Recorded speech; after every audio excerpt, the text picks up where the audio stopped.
there, and thank you so much for joining me.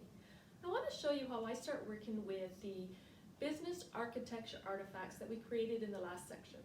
My goal is to engage as many people as possible within the organization because I'm trying to educate them, I'm trying to get buy-in, as well as build out the artifacts. So there's 4 main objectives that I always start with, and I want to walk you through the details of how I tackle each one of them. The first is prioritization. This is prioritizing the activities or the tasks on the roadmap. 2 is to start conversations about the common information and functionality that exists across business units in order to gain that efficiency. 3 is to start measuring function and activity performance, and 4 is to identify new opportunities. Now there's no particular order, and I usually tackle all of them concurrently because there's a lot of investigation and prep work and cross-pollination that needs to happen. Prioritization involves the senior executives. And what I mean by senior executives is they are the individuals that report directly to the CEO or CEO equivalent. Organizations need to be driven from a risk, liability, and value perspective. We've created that capability list, and based on that, we have started to create a business roadmap, which is just a list of tasks, things that need to happen to improve business functions and move the organization towards the vision. The problem with just having this type of information is I can think of a million ways to start designing things, and depending on what area I start with, I can come up with different plans. So I need the executives to help me understand their priorities. For example, is it more important to have a service available online or have the application forms automatically entered into the system? Asking the executives a question like this is not nearly as impactful as, is it more important to reduce the risk related to manual errors or to add value by building our member-focused online presence set out in our vision? My thinking is we could continue to run as we are today with the application forms, and there's so much that we can do to improve the process. But I also know there's a movement to have all services available online. So should I plan to move those services online first, creating that value, or should I reduce the risk and liabilities that exist today? As an architect, I shouldn't be making that call. It's the senior executives that need to make this decision. And as an architect, I need to provide them with as much information as possible so that they are making an informed decision. So I want to use that capability list we created. But first we need to complete those 2 columns related to potential risk. This is a snapshot of a table that I always start with, and it's contained within the course documentation. You're more than welcome to use it and adjust it accordingly. The potential risks include things like client safety, security breach, litigation risk to an organization, and then for each of these I need to put a measurement beside it, a high, medium, low, and then what each of those means to the organization. So do the same for your organization, adjust this so it makes sense, and put some real examples in here. Once I've identified the possible risks and a way to measure them, then I can start applying it to this capabilities. So I need to work with subject matter experts to help me fill in the risks and the measures against each of these capabilities. This is the type of information that I'm going to use when prioritizing with the executives. So if you remember, we captured activities across all the business functions. The activities turned into the capabilities by looking for those patterns. We want to quantify the potential risk of these capabilities, but we want to do it for each function because not all functions have the same weight across the organization. So let's start by refreshing our memory. Service 1 is completely manual. It's all done on paper, PDFs. Service 2 is similar, but only the IDs are paper-based. So the rate for error is slightly lower because you can cut and paste as opposed to just manually typing it in. So what we've done is we want to put service 1 at a high risk measure and service 2 at a medium. So So looking at my example, starting with the client information management, the data entry piece only, because what we've done is we've separated, we've put on 2 risks associated with it: manual error and inefficiency. Service 1 is considered a high risk because it's completely manual, and then we mark service 2 as a medium because it's partially automated. All this supporting information was captured with that was business activity spreadsheet. I hope this makes sense. It's really hard to talk about and describe when there's nobody else in the room that can be asking questions. So please reach out if you need any further explanation on this. But basically what you're trying to do is you're trying to complete this capability artifact, and what you're doing is you're putting the risks in here. So now I want to create the presentation for the executives. I want to eventually base things off capabilities, but there's just a lot of information that has to be presented to them first to get them everybody on the same page. So over the next couple of slides, I'm going to walk you through how I approach this meeting. So the first thing is this meeting must contain the full senior executive staff. This includes the CEO or CEO equivalent. I tend to book a 4-hour meeting, and then depending on how many capabilities, we may need to run it across 2 meetings. The first thing I do is I start by introducing these measures that we came up with. So something like, these are the measurements that we came up with and we've applied against all the capabilities. This will give us a way to weight and prioritize things. So then what I do is I would say the first one is client safety. We've put it at a high, medium, low. High means that it could result in death. Low means it could result in an inconvenience. Now I don't give them an example, and I don't spend a lot of time. I do come prepared that if they ask for one, I can give it to them if they ask or if they look confused, but don't spend too much time on this because we'll be going through this in quite detail as we go through the capabilities, and and the examples will come out. So we want to read through this really fast to get them thinking about what do we mean by risk and what do you mean about measuring risk. Then I go through each of the capabilities and I start to quantify each of those measures. So for example, looking at the client information capability, focusing only on the data entry part, we put 2 potential risks against it. 1 was manual error and 2 was inefficiency and waste. Service 1 we marked high because it's completely manual, and service 2 we marked as medium because it was partly automated. Then I like to talk about the value add for this capability. And I do this by presenting 2 scenarios. One is status quo, so just improve it as it is. And then the second is take it to the extreme. Think about something really out there. The goal is to start the discussion among the executives and see where they land. So this is what it looks like. Scenario 1 might be something like that. So if we continue using our application forms like we do today, we could reduce the risk and inefficiencies caused by manual error by automatically scraping the information off the application and entering it directly into our systems. Then I want to go through a bit of a pro and con. So again, I'm not solutioning, I'm not telling them everything that needs to change, I'm giving them an idea of something that we can do. So the pros are, it starts to reduce those manual errors. It reduces the time that we spend entering the information. And now we can start to repurpose our staff to something that's a little bit more business value-like.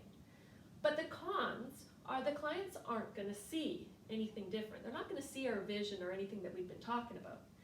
Our movement is to go paperless, but we haven't reduced our paper. And we're not reducing any steps in the process. But that's it. Say that to them, leave it fast. And then, or what we could do is we can move to a more client-centric self-serve option where the client enters the information directly into our system. Again, no more information than just that. We are not solutioning. We don't have all the details. The next thing we want to do is we want to start to talk about some pros and cons. So now what we're doing is we're implementing our vision. Now what we're doing is we're supporting that paperless movement. Now what we're doing is we're reducing steps. Also, some of the cons is, our paper's not going away overnight, so we're still going to need to do that. Not everyone's going to move. And then, this is a bigger type of project. Then what I do is I usually pause and they'll start talking. If they don't, then I might ask them some questions about, what do you think about, status quo or creating a new online presence? As a business architect, sit there and listen. Listen to each one is saying. What everybody is saying, like who's leaning where and why. After about 8 to 10 minutes of this, I'll usually summarize what I heard, and I'll try and get a consensus on how far we take it. Come prepared, ready to talk solutions and rough costs, because they're gonna ask. What I do is I will bring a couple of technical leads just in case these questions come up. Again, we've got all of these capabilities to go through. What I try and do is I try and stay about 15 minutes on each and wrap it up. We're not solutioning, we're not detailing, keep them out of the weeds. So the final step, once we've gone through each of these capabilities, one note I do want to make is if you need to run this across multiple meetings, then start the next meeting with a summary of what was agreed to on the last meeting. So how I do that is I will bring this capability form back, and what I will do is the ones that we've done, the ones that we've landed on, I will make sure the definition and vision is exactly what I heard in that meeting. If they're going status quo, then my definition vision is status quo with a little bit of reducing risks or something like that. Like, keep this updated, and what you're doing is you're also validating what you heard last time, and you're locking them in because you don't want them to start continually change their mind, because you're never going to get anywhere. Okay, so then once you've finished all of those, then I take the time to finish doing my definition and my vision. If I heard of any other risks, let's add them. Let's get this completely up to date. Then for the prioritization exercise, I like to hold this meeting completely on its own. And the reason is I want to come prepared with everything I heard from those previous meetings. So this document is basically repeating back what I heard, and I want to make sure that we're still all in agreement. Key to have everyone there, because we're getting them to debate it and discuss it right at this meeting, and they're all agreeing to it by being here and doing this. So what I do is I will hand each one of them in this new meeting this list, and I'm going to ask them to put a number of 1 through N in that priority column. Each one of them is going to do their own. I'll tell them to think about the risks and the value add. And then once they've come up and they've completed their order, what I'll do is I'll take it all in and we'll discuss, because what I'm trying to do is I'm trying to get consensus, and I'm trying to get us to land on one consolidated order.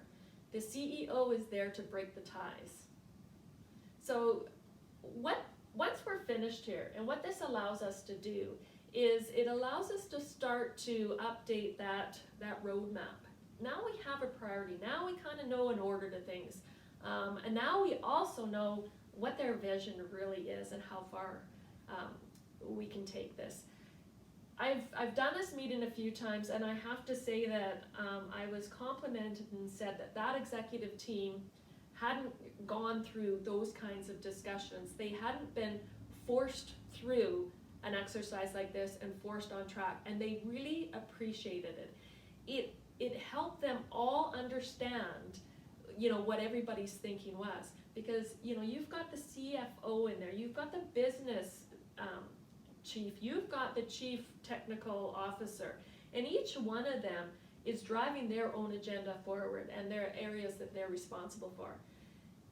They don't always, this might come off wrong, but it's very hard when you've got such a big area to know exactly what the others are doing and what the others are thinking. But you have to plan all together. So this objective is the most critical one of everything we do. I tend to do it on a yearly basis. This first one, of course, takes the most time. It's the hardest because you gotta introduce this whole new concept. But once we get to this point, now what's happening is we shouldn't be adding capabilities over the year, but what we will be doing is we will be adjusting our risks and our measures, and we may be adjusting our vision. And so the next year when we come forward, we do another prioritization to make sure that we're all on the same page. Year 1, they might have been reducing risks. Year 2, they might be adding value. You don't know. Okay, so that was prioritization. The next one is efficiency. So efficiency has to do with identifying those common capabilities and common information that it crosses business functions and particularly those business areas and business units. For example, if 2 business units have an adjudication capability, then let's not reinvent the wheel each time. Let's see if we can get a consistency. Remember, we're not talking technology yet. This is only looking at the business. This is where we could recommend those business standards. So if you remember, as we were coming up with the capability list or those patterns, we were looking across all the business functions. Depending on how big your organization is, this could be a really big job. So I always group my business functions by business unit or business area, because you usually have one individual directing each area, and quite often they're not aware of all the specifics across the different areas. So if you think back to that senior executive team, they each had their big area, their big domain that they were responsible for, and it's that cross-pollination that was key during our prioritization. This is a similar thing, but now we're down just in that business area, and they come down a level of detail. So now you've got sort of directors reporting up to your VPs, and it's the directors that'll each have a big area. And yes, they talk, like don't get me wrong, organizations do, but they don't get down to the detail usually of individual activities and what's going on. So that is our job as a business architect, to sort of move down, pull out that information and quickly move it up to them so that they can make the decisions. So I want to use these business architecture artifacts to help the business leaders quickly identify this type of information. The other interesting thing that I've seen is where different departments collect the same information from their clients. And from a client perspective, this can be quite frustrating. If possible, we want to identify things like this to see if there's a way to adjust how we are currently doing things. Yes, there's all sorts of security and privacy restrictions to take into consideration, but my motto is wave a magic wand when you're planning and you're thinking of things, and then once you kind of figure out what you might want to try, then you go back and see if there's any barriers, and if so, how do you address them? Don't start with that can't-do attitude. Wave your magic wand, plan, and then look to see if there's hurdles. Because quite often, those hurdles you've imagined, or they're not as big as you once thought once you start explaining what you really want to do. Okay, so similar to the last objective, we want to call a meeting. For this meeting, we want all of the business area directors, the one individual that is leading the business unit or business area, including their direct report. Again, let's start with a bit of a definition to get everybody on the same page. So I start with the business artifact, business function artifact, and I quickly go through each of the business functions and the description. There shouldn't be a lot of debate because this was their staff that helped create this, come up with it. So again, what you're looking for is you're looking for the stakeholders, the ones that are responsible for the business areas, and then they usually all report up to one senior executive. And it's that senior executive that you also want in the room. The interesting thing is that senior executive, if you time it right where this comes after that prioritization, they already went through that prioritization exercise and they kind of get an idea of how this is all going to unfold. And they will support you and they will help you do this. So next, I run through the capability list, giving a brief description and making a point of which business functions share the same capability. We talk about how it's being done and how we can bring consistency. I like to have this meeting after the prioritization there, not only because of that senior executive that was there, But we also now have our definition and vision right where the executive left them. We also have our prioritization that can help with some of this discussion as well. So looking at the example, when you have a service 1 at high and a service 2 at medium, maybe service 1 can be doing things similar to what service 2 is doing because it's at a lower risk. And then once you figure out that, then you put a standard in place so that service 3 and service 4 do a similar thing in order to reduce the risk.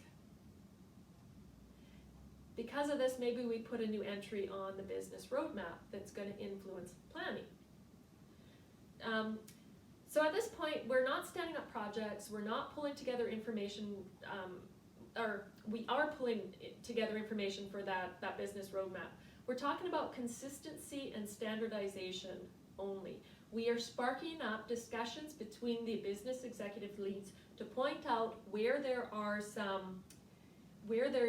some common activities, common functionality, specifically where one of them has a lower risk than the other one, because maybe the higher risk could share some of the processes or the functionality or the steps in order to reduce their risk without it being a massive project.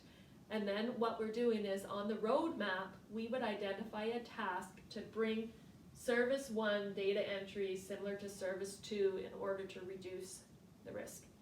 We're not saying this is going to happen, but we definitely have it on the roadmap so that when we go into our next planning session, there it is in front of us and we don't forget about it. And maybe we've got some extra resources that we can spark that up. So I talked about common information. This really sits in the information architecture discipline. And I'm sorry, I didn't mean to do that. If you don't have an information architect in your organization, then the business architect could pick some of this up and it would just play into these types of discussions. So for example, if service 1 and service 2 both collected the same information and they share their clients, then maybe it only gets collected once. Maybe they merge those two together and there's one place that will collect the information, get the right privacy and security stuff in place so that it can service both of those services. We're not recommending doing it, we're just bringing it up for discussion and awareness. If they are already aware of it and they don't want to do it for whatever reason, then that's it. I would keep it on the roadmap somewhere down lower, because as we start going forward with business architecture and they really start to see the value and how it all works and how it helps with planning and that, we may be able to pull that back in and they may look at it again. All right, so the final step here, after we've done all these discussions and you've listened to what the executive said and you've landed, is you go off and you update that business roadmap. It needs to reflect everything that was discussed in those meetings, and what I also do is I'll start to create a list of business standards, and those would be items or tasks on the business roadmap, is we can start to identify what business standards that need to be done. So this is an important objective for the business architect. It is something that they should be doing, again, on an ongoing basis. It's how they keep the business roadmap evolving.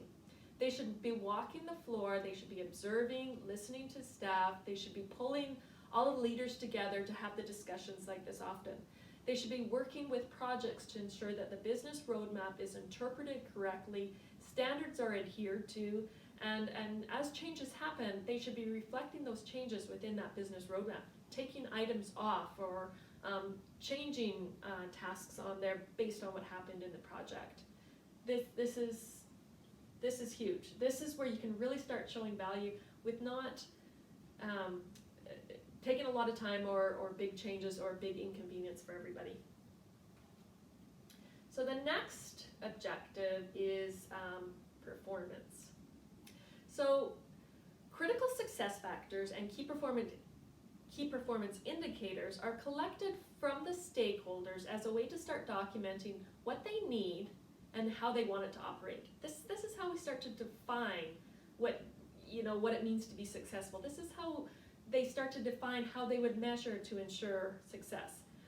Business functions and activities need to be validated against this information to ensure that these business goals and objectives are met.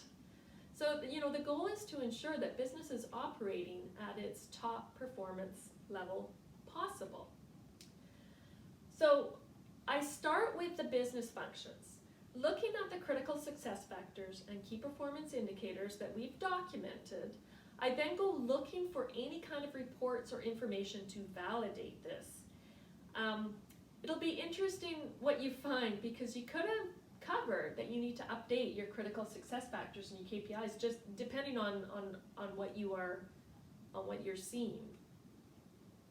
Next are the activities. Similar to those business functions, sorry, this is bigger. We have critical success factors and we've got KPIs for each of the activities as well. So don't spend a lot of time here, but by looking at current reports and feedback, we can start to gauge which of the activities have issues. This kind of information could help with the capability risks, with the measurements. It could build our case for prioritization as well. It starts the talking and thinking about the movement towards a metric-based change. This will help us. Even start talking about KPIs. There are a lot of organizations that I've been in that, they've not defined these, and then they've got no way to really know success or not, and they wait until they're in the paper or something happens where it's like, geez, maybe we're not operating at top, or they're so busy fighting fires that they never have time to look back and see where things are performing. As a business architect, if you slowly start to do this on your own and start identifying it, you can also start documenting, the types of reports and metrics that maybe we need so that we can measure this better. We're starting to move that movement towards a business process management practice, a BPM. Like, this is really what all organizations should have, and if you don't have one, then I always use the business architect position to start showing the benefits of it and the value of it and how you can start it. The business architect does not manage processes. The business architect helps define the KPIs and the critical success factors. The business architect can help talk about some of the ways that we could measure it and some of the tools that could be put in place so that we can measure it. It would then be a BPM practice that would be monitoring it and defining the proper range that the metrics can fall into, and then reporting it if it's not within the right range.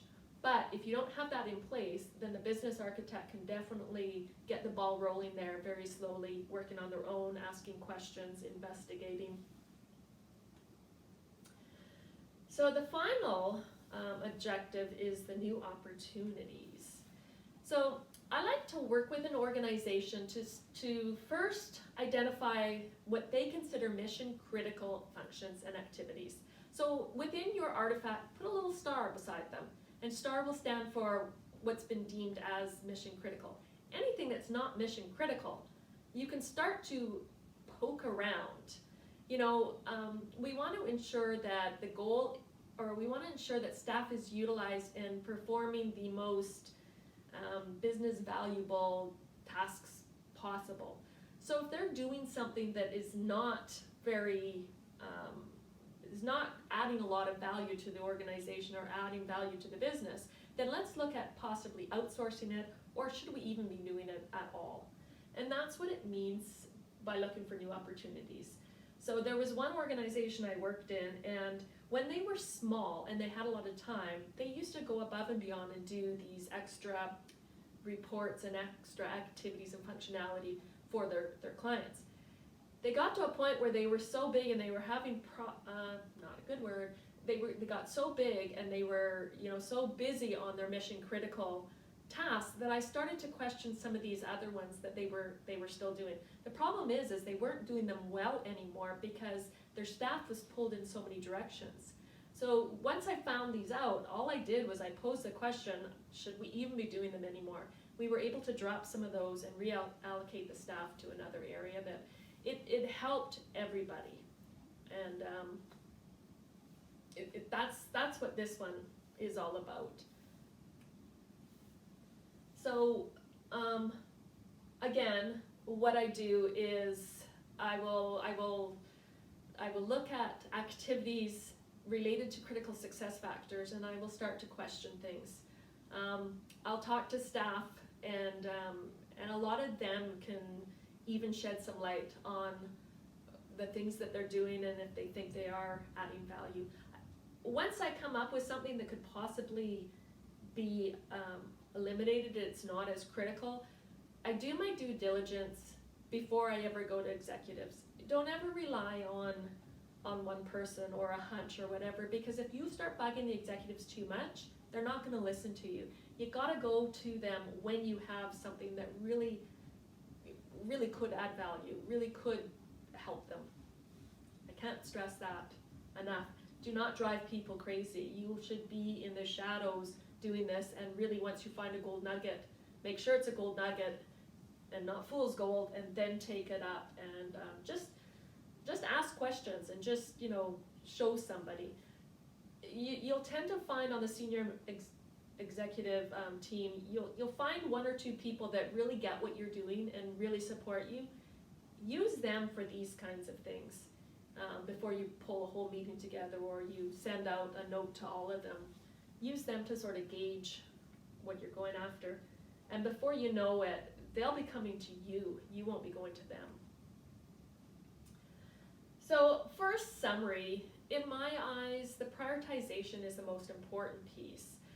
But we have to do a lot of prep work to prepare for the meeting. So I tend to use the other three objectives to really help build out my material. The artifacts and information don't have to be perfect, and they don't have to be vetted by everyone throughout this journey, because they are living and evolving documents. You'll find that as soon enough, the business functions and capabilities will become quite stable, and only the measures and how they're done will continue to evolve. If you stop and wait till everything's perfect, you're going to be held up in that ivory tower and you're going to go nowhere. So get something that is good enough, and start working with it and explaining it and showing the value, and people will become more engaged and they will help you refine it, and it'll make sense. So depending on the size of your organization, that's going to dictate how long all of this takes. But typically, it's about a month's worth of work for this whole prioritization. We did it again, I'm so sorry. It's about a month's worth of work to prep for that prioritization exercise, to get all of your scenarios and everything together. And then it's about a week to kind of hold your meetings, to get all your visions in that, and your visions landed and your risks and everything understood. And then once you get that landed, it's one more meeting to do the prioritization, but you'll need a few days of prep. So really, you could, if you can get all the time that you need, you could in a couple of months have all of this information pulled together and actually be performing some of those efficiencies and performance and new opportunity tasks.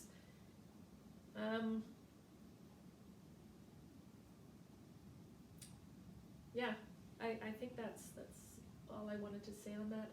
It's this chapter, this section, the work within it is my favorite piece. This is where I find, yes, there's a lot of challenges, there's a lot of late nights putting things together, but this is where people really start to see the value and really get excited about it, and you feel good because you are helping and you're putting things forward. This is when you will start to get a seat at the strategic table, and they'll take you seriously and listen to it all.